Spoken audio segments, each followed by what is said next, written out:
மன்னனே மன்னர்களை உனக்கு காட்ட வரனா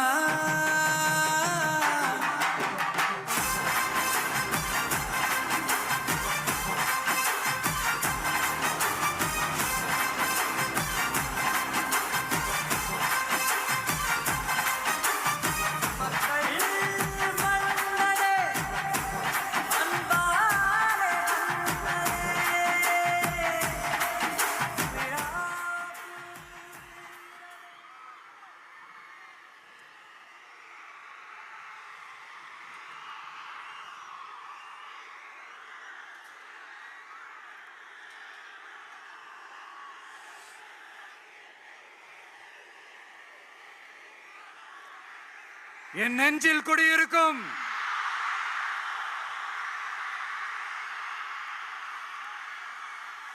புதுச்சேரி மக்கள் உங்கள் அனைவருக்கும் என்னுடைய வணக்கம். வணக்கம் வணக்கம். எல்லாரும் எப்படி இருக்கீங்க?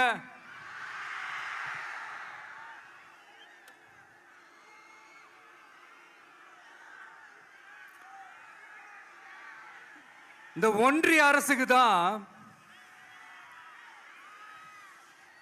தமிழ்நாடு ஒரு தனி மாநிலம், புதுச்சேரி ஒரு தனி யூனியன் பிரதேசம். அவங்களுக்கு தான் தமிழ்நாடு தனி, புதுச்சேரி தனி, இப்படிலாம் இருப்பாங்க. ஆனா நமக்கெல்லாம் அப்படி கிடையாதுங்க. நாமெல்லாம் வேறு வேறு கிடையாது. நாம் எல்லாரும் ஒண்ணுதான்.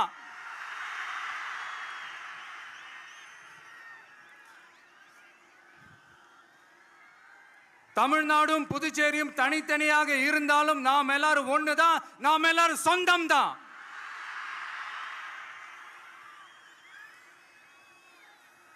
வேற வேற வீட்டுல, வேற வேற ஊர்ல, வேற நாட்டுல, வேற ஸ்டேட்ல இருக்கிறதுனால நாம் எல்லாரும் சொந்தங்கள் இல்லைன்னு ஆயிட முடியுமா? அது எப்படி முடியும்? இப்ப பாத்தீங்களா, ஒருத்தருக்கு ஒருத்தர் பார்த்துக்கும் போது அந்த பாச உணர்வு, அதுதாங்க, அது மட்டும்தான். அது இருந்துட்டாலே போதும், வேற எதுவுமே தேவையில்லை.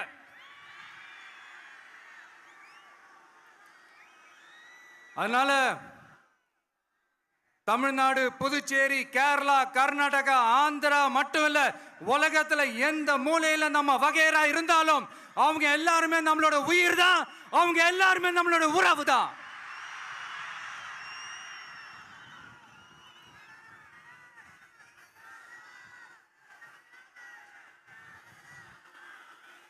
புதுச்சேரினாலே உடனே ஞாபகத்துக்கு வர்றது மணக்குள விநாயகர், அரவிந்தர் ஆசிரமம், வில்லியனூர் மாதான் சொல்லி இவங்க எல்லாரும் ஞாபகத்தில் வருவாங்க. அது மட்டும் இல்ல, மகாகவி பாரதியார் அவர்கள் இருந்த மண், பாவேந்தர் பாரதிதாசன் அவர்கள் பிறந்த மண். அது மாதிரி இன்னும் சிறப்புகளை அடுக்கிக்கிட்டே போலாம். ஆனா அரசியல்னு வந்துட்டா ஒரு முக்கியமான விஷயத்தை பத்தி நம்ம சொல்லி ஆகணும். 1977ல புரட்சி தலைவர் எம்ஜிஆர் அவர்கள் தமிழ்நாட்டில் ஆட்சி அமைச்சாங்க.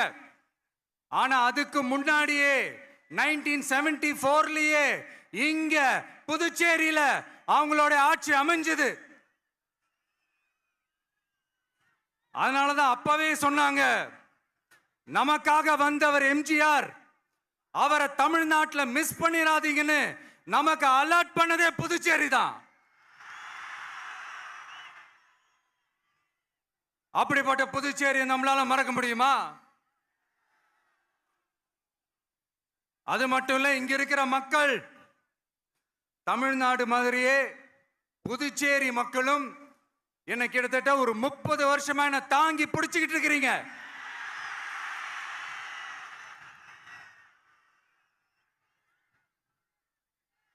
அதனால இந்த விஜய் தமிழ்நாட்டுக்கு மட்டும்தான் குரல் கொடுப்பான்னு நினைக்காதீங்க. அப்படி பண்ணாத தவறு. புதுச்சேரி மக்களுக்கும் சேர்த்து தான் குரல் கொடுப்பான். அது என்னுடைய கடமையும் கூட.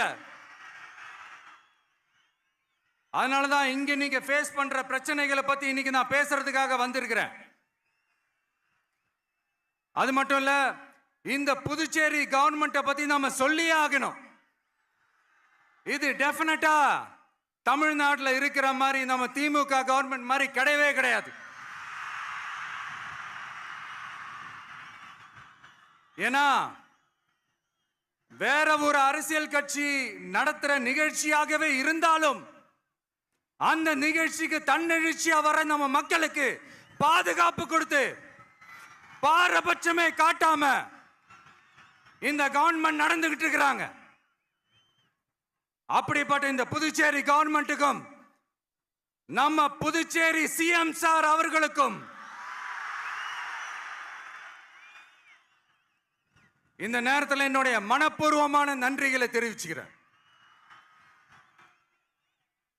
இத பார்த்தாவது தமிழ்நாட்டில் இருக்கிற அந்த திமுக கவர்மெண்ட் கத்துக்கிட்டா நல்லா இருக்கும்.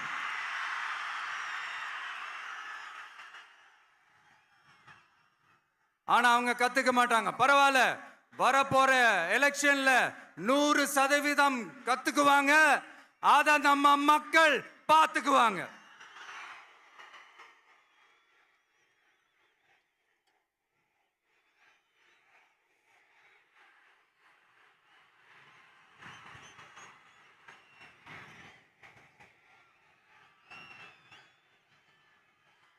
புதுச்சேரியில் இருக்கிற கவர்மெண்டோட கூட்டணி ஆட்சியில இருந்தாலும் புதுச்சேரிய ஒன்றிய அரசு எதிலையுமே கண்டுக்கல என்றது புதுச்சேரி மக்களான உங்களுக்கு நல்லாவே தெரியும். மாநில அந்தஸ்து கோரிக்கையை மட்டுமா கண்டுக்கல, இங்க வளர்ச்சி ஏற்படவும் துணை நிக்கவே இல்லைன்னு கேள்விப்படுறோம். இந்த புதுச்சேரிக்கு இன்னும் மாநில அந்தஸ்து கொடுக்கல. மாநில அந்தஸ்து வேணும்னு கேட்டு பல முறை சட்டசபையில் தீர்மானம் போட்டு ஒன்றிய அரசுக்கு அனுப்பி வச்சுக்கிட்டே இருக்கிறாங்க. இந்த வருஷம் கூட மார்ச் மாசம் 27ஆம் தேதி 2025 அன்னைக்கு ஒரு தீர்மானம் போட்டாங்க.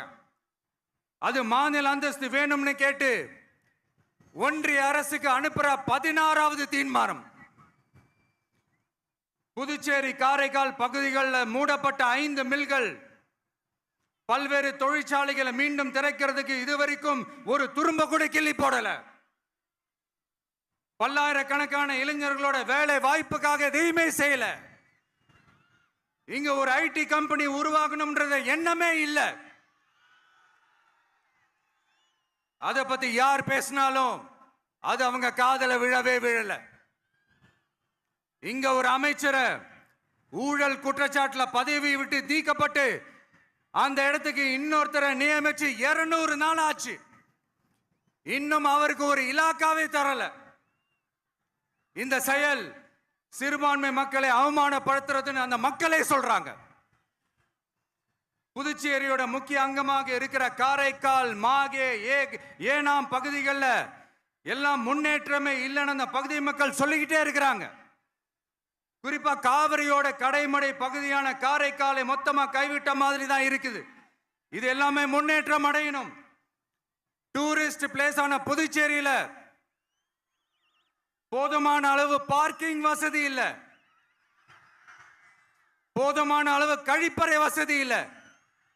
இதெல்லாமே மேம்படுத்தணும். புதுச்சேரி கடலூர் மார்க்கமான ரயில் திட்டம் வேணும்ங்கிறது நீண்ட கால கோரிக்கை. புதுச்சேரி மக்களுக்கு ஒன்னே ஒண்ணுதான் சொல்லணும், இந்த திமுகவை நம்பாதீங்க. அவங்களுக்கு உங்களை நம்ப வச்சு ஏமாத்துறது தான் அவங்க வேலையே. நான் சொன்ன பல கோரிக்கைகளை எல்லாம் தீர்த்து வைக்கிறதுக்கு நம்ம புதுச்சேரி கவர்மெண்ட்டுக்கும் அதோட மக்கள் திட்டங்களுக்கும் ரொம்ப அக்கறையா உண்மையா துணை நிற்கிறோம். தமிழ்நாட்டை ஒதுக்குற மாதிரி புதுச்சேரியும் ஒதுக்க கூடாதுன்னு நாங்க கேட்டுக்கிறோம். கிட்டத்தட்ட 20 லட்சம் பேர் வாழ்ற யூனியன் பிரதேசமான புதுச்சேரி மத்திய நிதி குழுவில் இடம்பெறவில்லை. அதனால் மாநிலங்களுக்கான நிதி பகிர்தல் அடிப்படையிலும் யூனியன் பிரதேசங்களுக்கான நிதி பகிர்தல் அடிப்படையிலும் புதுச்சேரிக்கு நிதி ஒதுக்கப்படுவதில்லை. அதனால ஒவ்வொரு ஆண்டும் புதுச்சேரிக்கு தோராயமாகவே மத்திய அரசு நிதியை விடுவிக்கிறது. அந்த நிதியும் அரசு ஊழியர்களின் சம்பளம், ஓய்வூதிய தொகை உள்ளிட்ட திட்ட செலவுகளுக்கே சென்று விடுவதால் மீத தேவைக்கு வெளிச்சந்தையிலும் கடன் பத்திரங்களை கடன் வாங்குகிறது புதுச்சேரி. இந்த நிலைமை மாறணும்னா ஒரே வழி, மாநில அந்தஸ்து நம்ம புதுச்சேரி மக்களோட பல்லாண்டு கால கோரிக்கை.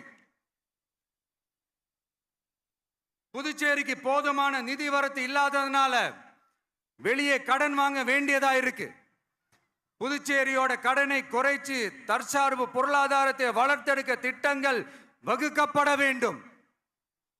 மாநில அந்தஸ்து வாங்கினா மட்டும் போதாது இல்லையா, தொழில் வளர்ச்சியும் தேவையாச்சே. புதுச்சேரி தென்னிந்தியாவின் முன்னணி இண்டஸ்ட்ரியல் ஹப்பாக மாற்ற எல்லா முயற்சிகளும் எடுக்க வேண்டும். இந்திய அளவில் ரேஷன் கடைகளே இல்லாத மாநிலம் புதுச்சேரி தான். ஏழை எளிய மக்களுக்கு வாழ்வாதாரமே ரேஷன் கடைகள் தான். மற்ற மாநிலங்கள்ல இருக்கிற மாதிரி இங்கேயும் அரிசி, சர்க்கரை, பருப்பு, கோதுமை, எண்ணெய்னு அனைத்து பொருட்களும் வழங்கும் முறை சீராக்கப்பட வேண்டும். கடைசியா, மீன் பிடிக்க செல்லும் காரைக்கால் மீனவர்களை அடிக்கடி கைது செய்யும் இலங்கை கடற்படை அவர்களின் படகுகளையும் பறிமுதல் செய்து விடுகிறது. அதனால் நீண்ட போராட்டங்களுக்கு பிறகு அவர்கள் விடுவிக்கப்பட்டாலும் படகுகள் கிடைக்காததால் ஒரு மோசமான நிலைக்கு தள்ளப்படுகின்றனர். இந்த நிலை மாற வேண்டும்.